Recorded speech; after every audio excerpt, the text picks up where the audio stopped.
अजून ऑफिशियली जे आहे हे माननीय मुख्यमंत्री एकनाथ शिंदे साहेबांनी अजूनपर्यंत जे आहे हे त्या ठिकाणी उमेदवारी जी आहे ती घोषित केलेली नाही आहे। देवेंद्र फडणवीस साहेबांनी त्या दिवशी सांगितलं की डॉक्टर श्रीकांत शिंदे या ठिकाणी उमेदवार असतील, त्यांचं मी स्वागत करतो।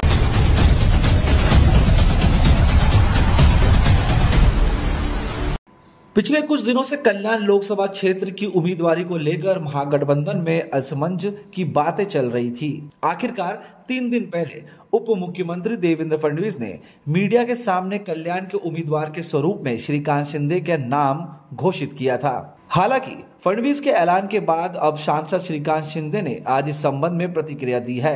उन्होंने कहा, हालांकि देवेंद्र फडणवीस ने घोषणा कर दी है, लेकिन मेरी उम्मीदवारी की आधिकारिक घोषणा मुख्यमंत्री एकनाथ शिंदे ने नहीं की है।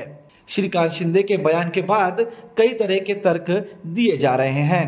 तो वही 4 दिन पहले बयान देकर डॉक्टर श्रीकांत शिंदे का काम नहीं करने का ऐलान करने वाले कार्यकर्ताओं ने अगले दिन कल्याण स्थित विधायक गणपत गायकवाड़ के कार्यालय से बीजेपी की प्रेस कॉन्फ्रेंस की, जहां पर उन्होंने कहा कि भाजपा श्रीकांत शिंदे को भारी बहुमत से जिताने के लिए पूरी ताकत से काम करेगी। तो वहीं आज कल्याण पूर्व विधायक गणपत गायकवाड़ द्वारा कल्याण में आयोजित नववर्ष स्वागत यात्रा 2024 में शिवसेना के आधिकारिक उम्मीदवार उद्धव ठाकरे बाला साहेब गट के श्रीमती वैशाली धरेकर जी श्रीमती सुरभा गणपत गायकवाड़ के साथ स्वागत यात्रा में शामिल हुई।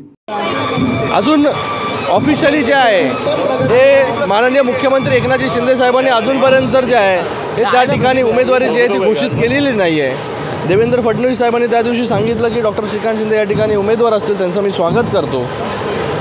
आमचा जो पक्ष आहे हा कार्यकर्त्यांचा पक्ष आहे। या ठिकाणी जे आहे हे कुठल्या एका व्यक्तीपुरतं किंवा एका परिवारापुरतं मर्यादित जो आहे हा पक्ष नाही।